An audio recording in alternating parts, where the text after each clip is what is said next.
name's Peter Calabria. I'm lead artist at Mad Doc.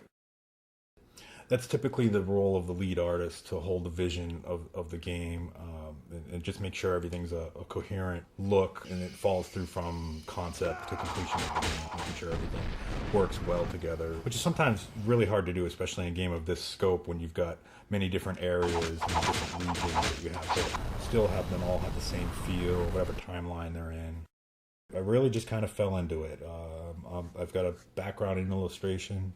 I answered an ad for Fantasy Illustrators at a company over 12 years ago, and I've just learned all the computer as I've gone. It's changed quite a bit in the 12 years.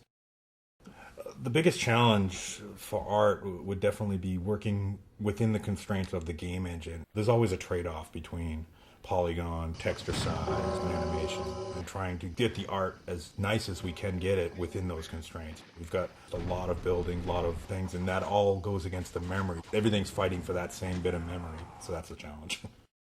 Gaffes in art, and it can pop up a lot. We've had some cannonballs that wouldn't disappear, so that would look kind of funny. They'd follow people around. Maybe horses that would fall down in a strange way upon their death. So yeah, that happens quite a bit. The international feel to the team, that's kind of just been I guess a happy accident. We've just been hiring people based upon their portfolio and the work they can do, and it's just worked out well that we do have quite a number of people from different countries, because you get a lot of different input and ideas about the games and how they should play or how they should look.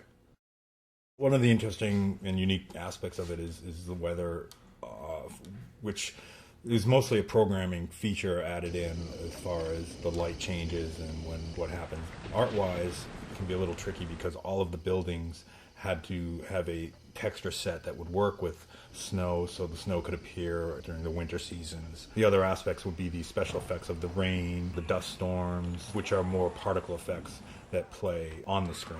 The changing of day to night and the different sunlight options is another thing that's very cool. And when the winter rolls in, it's going to get a little darker, a little more subtle shades of blue. It's a big undertaking. Rated T for Teen.